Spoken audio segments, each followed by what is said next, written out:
আসসালামু আলাইকুম গাইস, আপনারা সবাই কেমন আছেন? আশা করি ভালো আছেন। আলহামদুলিল্লাহ আমিও ভালো আছি। তো এই সকালবেলা উঠে চলে আসলাম আমার রুম টুসে আম্মুর রুম গুছানোর জন্য। আমার আম্মু এখানে ঘুমায়, তো মাঝে মধ্যে আমার মেয়েও এসে এখানে ঘুমায়। তো চলে আসলাম আম্মুর রুম গুছানোর জন্য। এই বিছানার ভিতরে আমার মেয়ে নোংরা করে রাখছে, হয়তো নোংরা হয়েছে, এর জন্য সকালবেলা বাসি বিছানা খাতা এগুলো উঠাই নিতেছি। উঠাই নেওয়ার পরে বিছানাটা ঝাড়তেছি কারণ অনেক খাবার টাবার ময়লা টয়লা পড়ছে, ঝাড়তেছি ঝাড়ে। তারপর উপরে অনেক ধুলো পড়ছে আর কি, সেই ধুলোগুলো পরিষ্কার করব। তারপরে ঘরের যেগুলো কাজ আছে এগুলো করবো। আর আমি অনেক অসুস্থ, তো আমার গলা থেকে কান পর্যন্ত সব কিছু ব্যথা হয়ে রয়েছে। গলা কানে মানে এক সাইড ব্যথা হয়ে রয়েছে গলায়। তো কি করব বলেন? তারপর অসুস্থ থাকলেও কাজকাম করতেই হবে, কারণ যদি না করি তো কে করবে? ঘরের কাজকাম তো করতেই হবে। তারপর বাচ্চা তো সামলাতেই হবে, বাচ্চা একজন আছে, ঘরে কাজকাম করতে হবে। মেয়েদের চাকরি এইটা, তাই না? যদি আমি ধরেন বাইরে কাজ করি কিংবা চাকরি করি কিংবা জব করি, যেটাই না বলি না কেন, তো যদি আমি বাইরে করি তো মাস শেষে একটা স্যালারি আছে, তাই না? বেতন আছে। কিন্তু এইখানে সংসারে যদি আপনি সারাদিন রাত 24 ঘন্টা খাইটা মরেন, তারপর আপনার কোনো স্যালারি নাই, বেতনও নাই, কিছু না। তারপর আমাদের প্রত্যেকটা মেয়ে, প্রত্যেকটা নারীকে আমি স্যালুট জানাই যে তারা হাসি মুখে প্রত্যেকটা সংসার, যার যার সংসার শেষে আর কি সামলাই নিতেছে। তারপর সবার সংসার সবাই সুন্দর মতো হাসি মুখে সামলাই নিতেছে। যতই অসুস্থ থাকুক না কেন, আর যতই স্বামী শ্বশুর শাশুড়ি সবাই খারাপ থাকুক না কেন, তারপরেও তো হাসি মুখে অনেক মেয়েরা আছে, অনেক যারা সব কিছু হাসি মুখে সহ্য করে নিতেছে, হাসি মুখে সামলাই নিতেছে, ঠিক আমার মতন। তো আমার চিন্তা করি যে বাইরে যদি আমি চাকরি করতাম তো মাস শেষে একটা স্যালারি পাইতাম, তো মানুষের আমার কথা শুনতে হতো না। তারপর দ্বিতীয় কথা একটা জিনিস আমি আমার সারাদিন চাইয়া চাইয়া পরে একটা জিনিস নিতে হতো না। আমি আমার নিজের টাকা দিয়েও সব কিছু করতে পারতাম।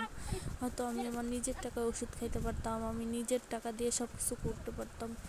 তো চাকরি করলে হয়তো মাসে সপ্তাহে একদিন ছুটি পাওয়া যায় কিংবা মাসে একদিন ছুটি পাওয়া যায়।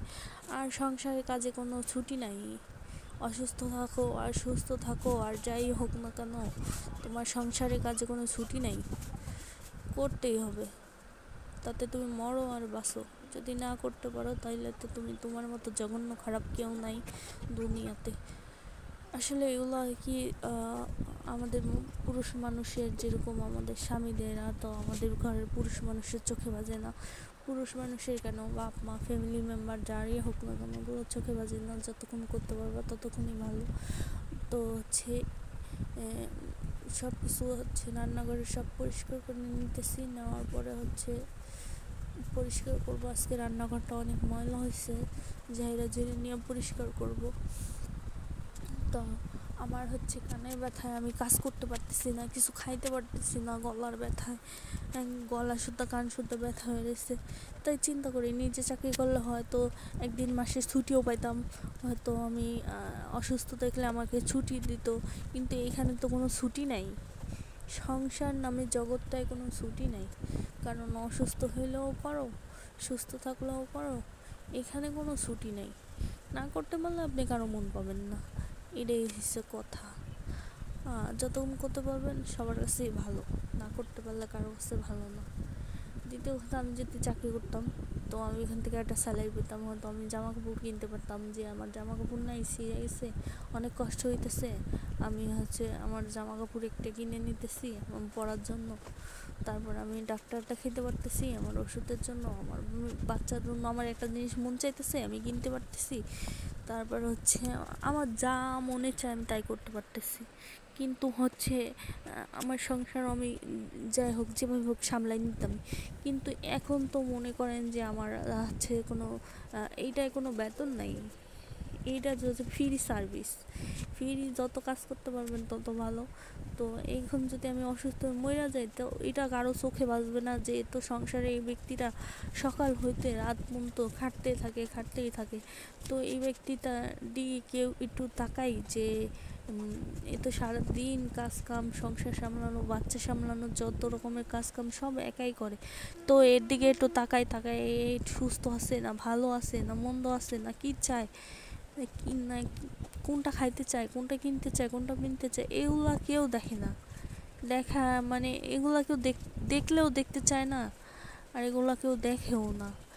হয়তো এই ভিডিওটা আমার ফ্যামিলি মেম্বার অনেকেই দেখবে, তো তাতে আমার কিচ্ছু যায় আসে না, কারণ আমি যেগুলো সত্যি কথা সেগুলোই বলতেছি। হ্যাঁ, যেগুলো সত্যি, যেগুলো বাস্তব সেগুলোই বলতেছি, যেগুলো আমার সাথে ঘটে সেগুলোই বলতেছি। তো এগুলো আর কি কেউ দেখবে না যে এই ব্যক্তিটা অসুস্থ, তাই এর একটা ওষুধের দরকার, এর একটা সুস্থতার দরকার, এর একটা রেস্টের দরকার, এগুলো কারো চোখে বাজবে না, বুঝছেন? কিন্তু আপনি 2 দিন কাজ করলেন না ঘরে, এগুলো নিয়ে ঘরের ভিতর নানান অশান্তি লেগে যাবে। কেন বউ হচ্ছে খারাপ, হ্যাঁ বউ হচ্ছে খারাপ, কেন কাজ করলো না? কিন্তু এই জিনিসটা দেখে না যে ছেলের বউ অসুস্থ, সে হচ্ছে কাজ করতে পারতেছে না, এই জিনিসটা কেউ দেখে না। আবার বলে যে আমার হচ্ছে মা ভাবতে পারে না, আমাদের শাশুড়ি এভাবে সবসময় মা ভাবতে পারে না। যাই হোক, তারপর হচ্ছে ঘরের স্বামী, সে হচ্ছে এই সব দিকে নজর আছে, কিন্তু ঘরের বউর দিকে নজর নেই। কেন নাই?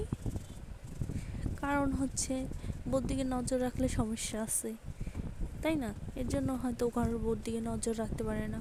তাদের হচ্ছে বাইরে বাহিরে কাজকাম করবে, আইসা হচ্ছে অন্য দিকে নজর থাকবে, কিন্তু ঘরের বউর দিকে নজর থাকবে না। কেন থাকবে না? যে থাকলেই তো সমস্যা, তাই না? এটা মরলো না বাঁচলো এটার দরকার আছে নাকি? কারণ ওটা হচ্ছে পরের মেয়ে, ঘরের বউ, তো ওটা হচ্ছে দরকার নাই। খালি কাজ পাইলেই হয়েছে, আর কি দরকার আছে? কোনো কিছুর দরকার আছে? দরকার নেই। তো যদি অসুস্থ হয়ে বইরাও থাকি, তারপরও এরকম মানুষ নাই যে দেখে আর যে সে পাশে থাকবে কিংবা দেখবে।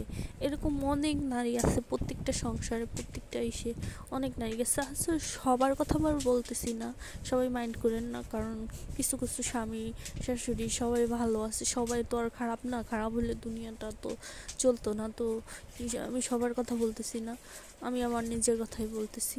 তারপর হচ্ছে ধরেন আমার একটা জামা ছিঁড়ে গেছে, এইটা আর কি কার দেখার কথা আমার স্বামীর, কিন্তু ওইটা দেখবে না। কিন্তু আমার শাশুড়ি হয়তো মনে করবে যে কত জানি বউরা আইনা দিতেছে জামা কাপড়, কত কিছু আইনা দিতেছে, কিন্তু হয়তো আমি জানি একমাত্র আমার হচ্ছে ছেঁড়া জামা পরেও আমার কাজ করতে হয়, কিন্তু এগুলো আমার স্বামীর চোখে বাজে না। বাজবে কি করে? এগুলো তো বাজার কথা না। এরকম প্রত্যেকটা নারী অনেক যুদ্ধ করে, অনেক লড়াই করে বাইসে আছে দুনিয়াতে এখনো, যেরকম আমি আছি সেরকম। হয়তো মনে করে যে ছেলের বউরে কত কিছু দিতেছে, কত খাওয়াইতেছে, কত রাখতেছে, কত ভালো করতেছে, কত ড্রেসের পর ড্রেস, জামার পরে জামা, কত কিছু কিনে দিতেছে। আসলে তো কিচ্ছু না, এগুলো নিয়ে কত ঝগড়া করতেছে, কিন্তু আসলে তো কিচ্ছু না।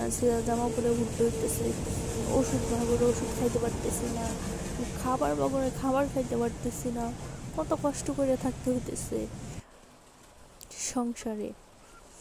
তো আমি হয়তো চাকরি, যে আপনারা বলবেন যে এত কষ্ট করার কি দরকার আছে, তো চাকরি করলেই হয়, একটা জব খুঁজে নিলেই হয়, একটা চাকরি খুঁজে নিলেই হয়, করলেই তো হয়, কারো আশায় না থাকলেও হয়। তো এগুলো আপনারা বলতে পারেন, কিন্তু আমিও চাই যে নিজের পায়ে নিজে দাঁড়াই, একটা কিছু করি, একটা চাকরি করি, নিজে একটু ভালো থাকার চেষ্টা করি, একটা বাচ্চা আছে, বাচ্চাকে একটু ভালো রাখার চেষ্টা করি।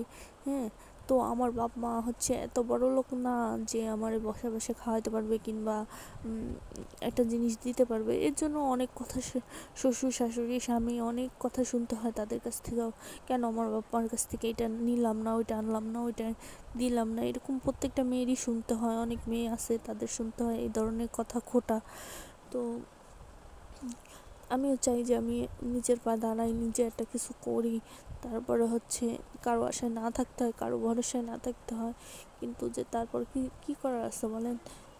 আমার বাচ্চা অনেক ছোট, আমার বাচ্চা নিয়ে আমার ঘর সামলাইতে অনেক কষ্ট হয়ে যায়। তারপর হচ্ছে আমি বাইরে কীভাবে চাকরি করবো, আর আমার বাইরে চাকরিও করতে দিবে না, যে আমি নিজের পায়ে নিজে দাঁড়াবো একটা কিছু করবো তাও করতে দিবে না। এরকম প্রেশার নিতে বসে দেখছেন আমি মাথায় হাত দিয়ে বসে আছি, কারণ আমি বসে আছি আমার কানে অনেক ব্যথা করতেছে। আপনারা হয়তো বিশ্বাস করবেন না, এই দেখেন আমি যে ব্যথারি আছে না, যেগুলো ব্যথারি বলে সেগুলো লাগাই রাখছি। তো আমি অনেক মাথা ব্যথার যন্ত্রণা নাই, গলার ব্যথায়, আবার এই যে এক বল কাপড় চোপড় ভিজাই নিছি এগুলো সব ধুইতে হবে, কাচতে হবে, তো ঘরে সব কাজই করতে হবে। কষ্ট আল্লাহ দুনিয়াতে পাঠাইছে ঠিকই, কিন্তু কষ্ট দিয়া তারপরে পাঠাইছে। আল্লাহ আমার কপালে কি সুখ লেখে নাই? আল্লাহ কি আমার কপালে একটু শান্তি লেখে নাই? আল্লাহ কি আমার জন্য একটু সুখ রাখে নাই? তারপর আল্লাহর কাছে বলি, আল্লাহ তুমি যেভাবে রাখছো, আলহামদুলিল্লাহ, আলহামদুলিল্লাহ, আলহামদুলিল্লাহ, আমি খুশি আছি, আমি খুশি আছি, তুমি যেভাবে রাখছো আমি অনেক খুশি আছি। কারণ আল্লাহ পাক যেভাবে যারে রাখে ভালোর জন্যই রাখে, তো আমারও হয়তো ভালোর জন্য এইভাবে রাখছে, আমি অনেক সুখে আছি, ভালো আছি, আলহামদুলিল্লাহ। তো আমি আপনাদের কাছে একটাই কথা বলতে চাই যে আমার এই ভিডিওগুলো হচ্ছে নতুন, আমি হচ্ছে কিছু করার জন্য চেষ্টা করতেছি। হ্যাঁ, আমার জন্য সবাই দোয়া করবেন, আমি যেন সুস্থ থাকি, ভালো থাকি, আমি যেন একটু ভালো কিছু করতে পারি জীবনে। হ্যাঁ, আর হচ্ছে আমার আমার সবসময় আমার জন্য একটু দোয়া করেন, আমি যেন কিছু করতে পারি জীবনে, আমি যেন একটু ভালো থাকি। আমার বাচ্চা সন্তান, আমার ফ্যামিলি নিয়ে যদি আল্লাহ আমাকে যেভাবে রাখছে, আমি যত কষ্টেই না থাকি না কেন, আল্লাহ যেন আমাকে ভালো রাখে, আল্লাহর কাছে সেইটাই বলি। তো কিছু করার নাই, আর এগুলাই কপালে আছে, ভাগ্যে আছে, তাই মানায় নিয়ে চলতে হবে। কিছু করার আছে নাই, আমার মতন এরকম আরও অনেক মেয়েরা অনেক কষ্টে আছে, তারপরেও কিছু করার নাই, সহ্য করে নেয়, মানায় নেয়। মানায় নিতে নিতে মেয়ে মানুষের জীবনটা শেষ হয়। তো আমি হচ্ছে নতুন, আমার পাশে থাকবেন, আমার জন্য দোয়া করবেন, আমার পাশে থাকবেন আপনারা। আমি জানি আপনারা অনেক ভালোবাসেন আমারে, আমি যেহেতু এতিম, আমার বাবা নেই, তো একটু সাবস্ক্রাইব করে দিবেন আর আমার পাশে থাকবেন। আমার যদি কোনো কিছু ভুল হয়